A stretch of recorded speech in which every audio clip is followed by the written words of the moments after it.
The Square Ball Podcast. Welcome to the Square Ball Jury, where we will rule on things in the world of football, mainly Leeds United, let's face it. That's why we're here. Dan, Michael and Moscow. The assembled Square Ball Jury. I will act as some sort of central judge in this process. Maybe should have had a gavel, you think?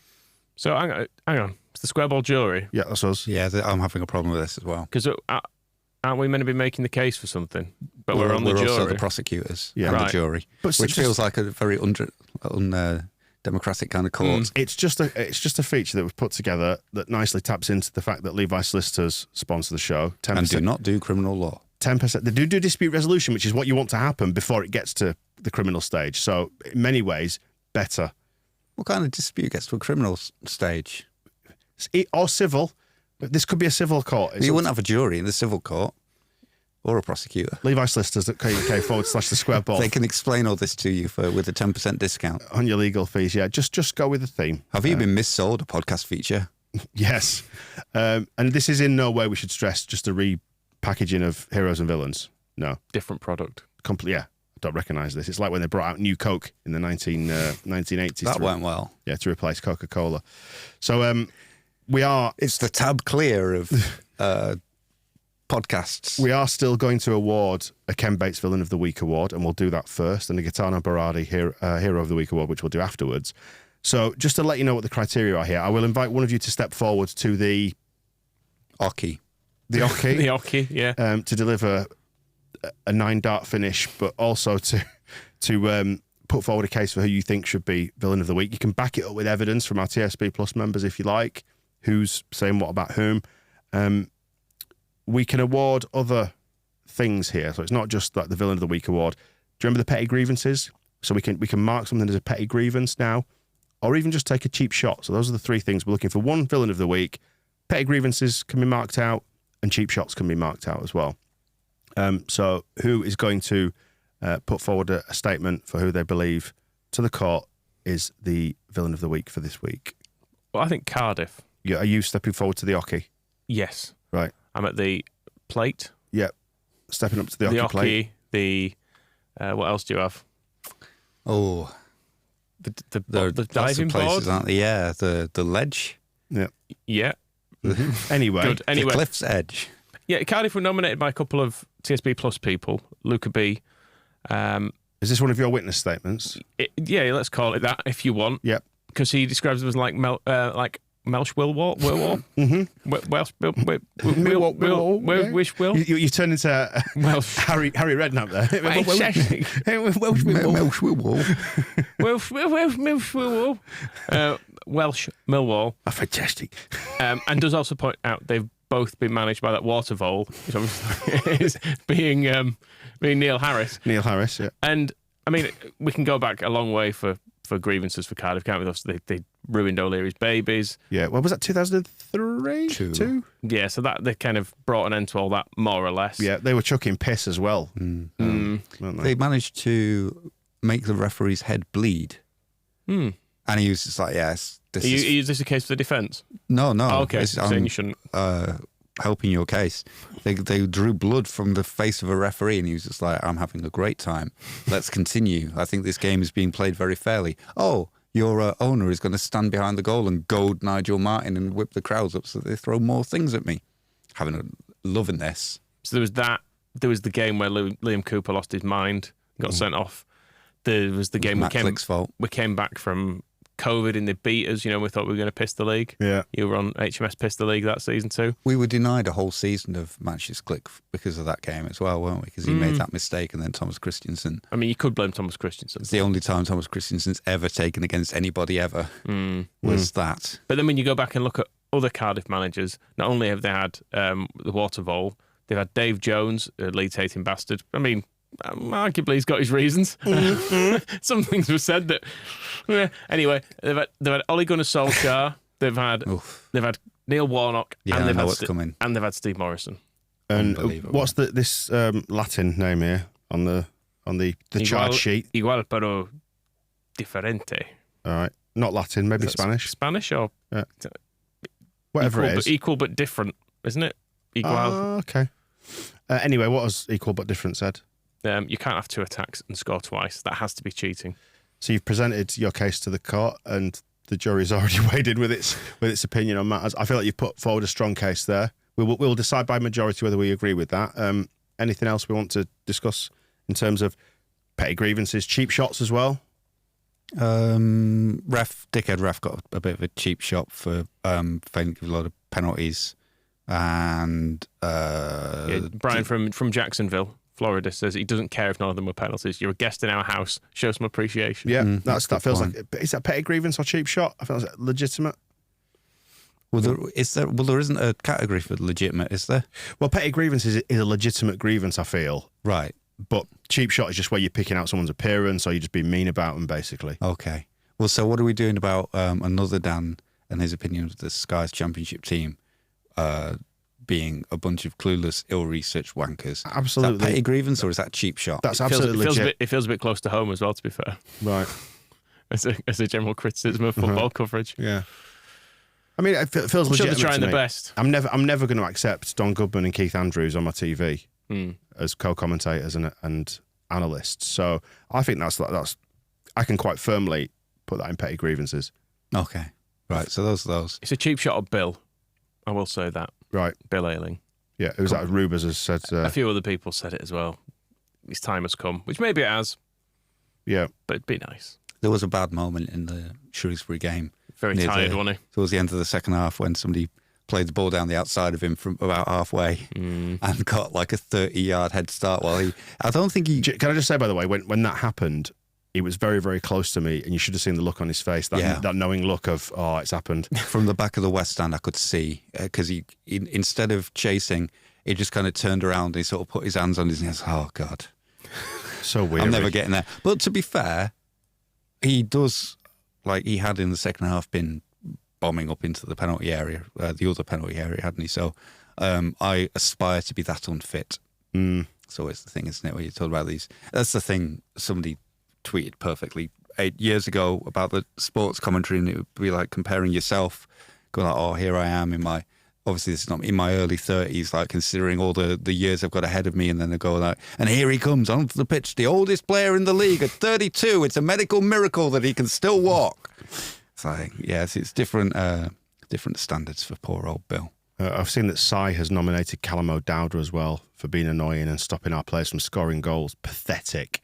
Is that cheap shot or petty grievance? What do you feel? I think that's got to be a cheap shot, really. Right. Yeah. As the Jake from Florida nominating Josh Bowler and his stupid headband. You're not Jack Grealish. You play for Cardiff. Act like it. Yeah. No, I mean, petty grievance. Yeah. Well, cheap shot. Cheap It's shot. about appearance, isn't it? Yeah. Okay. Cheap shot. Fair enough. Is that all the evidence then that you're presenting to the court today? Then, everybody, any further witness statements, or should we proceed to judgment? I feel like we can just give it to Cardiff. Yeah. Yeah, I mean, what happens if we don't? Because then we just don't have a villain. We vote. It's a hung jury, and we have to be here for weeks potentially. Yeah, locked in a room. Then there'll be a retrial in a matter of months. I suppose. I might be willing to accept a majority verdict, but that's what it's going to be anyway, isn't it? So, fine. Are we all happy to, as the TSB jury, to award? Yeah, I've never really liked Cardiff. Fine, done. Right then, on to the Katana Baradi Hero of the Week award. Various candidates, you could say. At Moscow, are you going to step up to the witness, Oki, and put forward your statement? You don't let a witness do that. Come to the bar. No, you're not a witness. Come to the stand at the bar. I'm a prosecutor, I think, accusing Archie Gray of being a hero. Right. I don't know why this has come to trial. Dan, you seem to have devised this. Is he going to prison? This shambles. Well, a young offenders institution, given his age. Can't courts also reward people as well and say, well done, young man? Where does that ever happen? No, that's not what they do. Well, ours does. Oh, okay. I've never imagined if I get a court summons. Oh, brilliant. We're casting I wonder what I'm going to get. A little treat. I was hoping for holiday Total Towers. Holiday at Centre Park. Says I've got 18 months in Armley. Yeah, have you confused magistrates courts with television quiz shows? Feel like maybe could live with a large cash prize, maybe a speedboat. If you were in the courtroom one day and do I win a speedboat for this? So here's the criteria in this. We want to pick out one hero of the week. You're going to nominate Archie Gray. Is that what you're going for? Yes. Right. And we can do some formal commendations as well.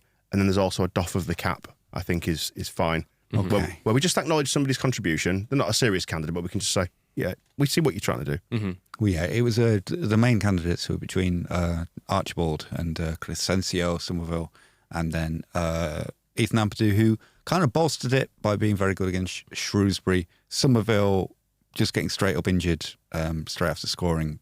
Like, forget about that. Liam Cooper also disqualifying himself. Although a few people, Alice saying for always leaving it all on the pitch for his club. And That's Liam Cooper. Yeah, and Dom also says, he's a player who stands up when it matters. I mean, no, he crumpled into a heap and left the field on a stretcher. So why Archie Gray then specifically rather than those lot? Because he's strong legs.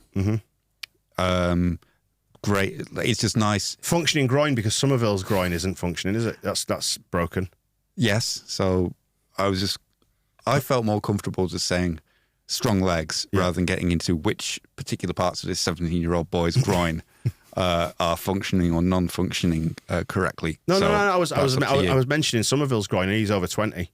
Okay, as a contrast, it's good. Anyway, if we are sticking with his body, love his face because he just looks like a grey, doesn't he? He was on the front of the programme as well for the Shrewsbury game. Yeah, and he's got very boyish looks. Yeah, and if I saw it, I kind of went, "Look how young he is." If you lined does up it count the as whole boyish family, looks if you are a boy? Well, yeah. I feel like you can only describe someone as, like, you could describe Jamie Shackleton as having boyish looks because he's 23. But when you are an actual child, it'd be weird if you didn't have boyish looks. Yeah, and you'd want more than just like boyish, like sort of boy. But you can get boys who look dead old as well. Charlie Cresswell. Yeah, for example. Yeah, carries himself with the surety of a middle-aged man. Yes, exactly. He was very loud last night, but I enjoyed the start of. It was maybe a sign of how the first half was going to go when Ampadu and Charlie Cresswell were running towards each other, both going, "Mine, mine, mine." There was just a ball waiting for somebody to pass it, and they were just charging at each other, nobody willing to relent because they're both so committed. Anyway, it was good though. You're just supposed to put a name on it. Archie Gray. Yes, I thought you were supposed to put a donk on it. The lineup of all those family faces, they all look alike, and it's great to have that back in the team. And he's really good at football. And I don't know what else you want me to say. Really good at football. It's pretty obvious. Yeah. Archie Gray's going to win, isn't it? I think there's a fair shout actually for Ethan Ampadu to get this because he's had a good strong first week. No, but I think it's a objection. I think it's objection. I think it's a formal commendation for him rather than hero of the week because Archie was saying, like when we recorded with Phil, which is going to come out on Friday, Archie, he's just got that secret sauce aspect of it. It's the Gray heritage, playing for Leeds, the youth system, being 17. And also, I know Ampadu's been very good as well, but he's older. He's like 23, isn't he, or something? Yeah, at least. And has played at least 100 games as well. Yes, he's a Welsh international. Was he? He was at the Euros, wasn't he? Yeah. Whereas Archie Gray has no right to turn up and do that. So at the World Cup as well, they got to that too, didn't they? Getting me tournaments mixed up. Yeah. So Archie Gray has no rights, apparently. He's worked very hard for this. You say you've got no right. And yet, there's sometimes when he just passes a ball, you can kind of tell that whenever he's kicked a ball in the garden, he's had like 4 professional footballing relatives. So there's Stuart Gray, who was Eddie's son, who never played for Leeds, but played for Celtic, I think. And then Andy's his dad, Frank is Andy's dad, Uncle Eddie. So they'll all be around going, "Oh no, you don't kick it like that. You kick it like this." And you can tell sometimes just like the touch he has on the ball is really cultured. And I don't even know. It's all nature versus nurture. Who knows why Archie Gray's so good at football if it's all just in the genes and every Gray born will be just instinctively, naturally brilliant, or if it is because you couldn't kick a ball in that house without somebody telling you how to do it better. And if you were not kicking a ball, then you had somebody wondering what you were doing with your life. Well, the life choices that Archie has made thus far in his young life have been backed up by the witness statements. I'm looking at Grumpy Git Kevs, for example. Says he's unbelievably calm for such a young lad. When I was that age, I spent 90% of my time drinking, puking and passing out. It's fair enough. That's why I did it too. Yeah. It's worth noting with Archie as well. I've just remembered that, and I think I tweeted this last year when it happened. The season ticket advert when it had Sam Byram, Charlie Taylor, Alex Mowat, and Lewis Cook, and Redders and David Batty making a rare appearance. Featured some kids messing about with a ball and running around and seeing Josh Warrington and they go and have a kickabout with those 4 youngsters that we were building the club around until they all got sold. And one of those boys was Archie Gray. Fantastic. And he was already good then. I'm pretty sure I have a memory of him nutmegging Charlie Taylor on the. It was that playing. It's the pitch above. Up on Beeston Hill. On Beeston Hill. Yeah. Yeah. Charlie Taylor was kind of. I mean, he's turned out to be a good player and has had a good career, and we might have to sign him soon because we have no other choice. But yeah, he seemed conspicuously not as good as the kids that he was trying to play against. He kept just either getting megged or dribbled around. Whereas Mowat actually. Who did he kick? I can't remember if it was Archie Gray that he kicked, but he, there was like an off-the-ball assault. Just like dumped some kid on the ground because they'd taken him on. All with a smile on his face. Everybody was having a nice time. TJ has put forward a nomination for Daniel Farker because even though we were 2 down by half-time, I didn't want to gouge my own eyeballs out with a rusty melon baller. Fuck off Marsh Ball, fuck off Gravy Face, may you never darken our door again. Feels like at this stage, because we're still in the early stages of Farker Ball, little doff the cap. Yeah, let's not get carried away. Yeah, until the first half against Shrewsbury when everybody was... Did the same. Well, actually, it was the first half against Cardiff when Liam Cooper put his foot on the ball and we were 2-0 down. And I was like, fucking do something, Cooper!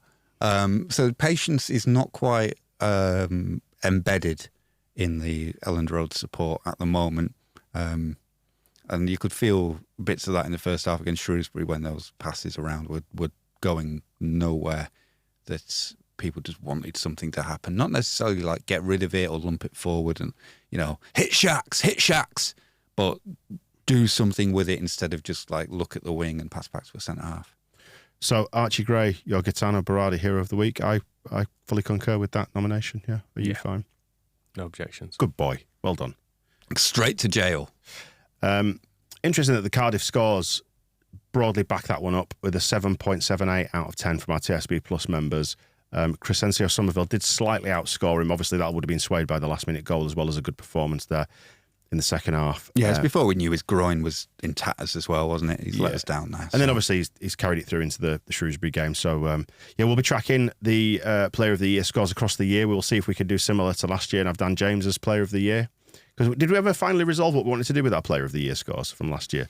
Well, you were desperate to give Willie Nonto the trophy under any circumstances. No. And I was. So you can still do that. Well, I'm glad we didn't commit to that. You can travel to Merseyside and hand it over. Because he's a naughty boy. I think I was advocating for Tyler Adams. Right. Because I think with the fancy charts we got showed that he'd outperformed the team in more or less every game. Yeah. I just wanted Dan James to have it because it was funny. But I'm not giving it. I'm not think giving it it's to the nice. Chelsea bastard. I think Dan James We probably need to look retain at the it numbers again, don't we? Is he going to retain it this year? He's good at pointing at a camera, is Dan James. He's He good does at that running well. dead fast as well. Okay, but anyway, yeah. So the numbers there. You can track those in the magazine as well across the course of the season. Who our Player of the Year will be, and maybe we'll be a little bit more scientific this year, and we'll come up with a more robust method than. It was just a first test, wasn't it? This last year. Well, it's not a lot else you have to do. Just add them up, divide by the number of games. And bless That's how you do an average. Leo Yelder didn't come out of it great. He's got time. Yeah, time on his side. Anyway, But yeah, it's never a good start of the season when you're scoring less than the dickhead referee. yes, who got 4.57 out of 10. Generous. So there we go. The court is disassembled, discharged. That's the word. Sent home, off your pop. Yep. That's what they're saying, court, isn't it? Down to Gravely's, off you pop. That'll do for today, they say. Come back when you're ready. Time is it? It's probably beat traffic if we leave now. Yeah. Or do we all have to stay in a hotel? I think that's Come only back tomorrow. That's only for the high profile. Although there cases, is I a think. Premier Inn just opposite our office, so we could do that every week Yeah. after the show. So. Sometimes I do come out of here and I look at that and I'm thinking, like, wonder how much your room is. Just instead of walking home, Yeah. getting the bus. Let's go there. Fantastic. We'll wrap it up there then. Thank you for joining us on the weekly show, and look out for, if you're watching this sort of in linear order, Phil Hay on the way on Friday to talk about stuff. Some stuff being talked. He's about. gone off to Farker's presser, hasn't he? Yeah, well, actually, Someone just tagged me in a tweet to say so many unbelievable hards in this press conference. yeah, and he's criticised the he's criticised the clauses in the contracts about release clauses. So I wonder who did them. Bloody hell. if only we knew. Arrgh. Right, we'll speak to you soon.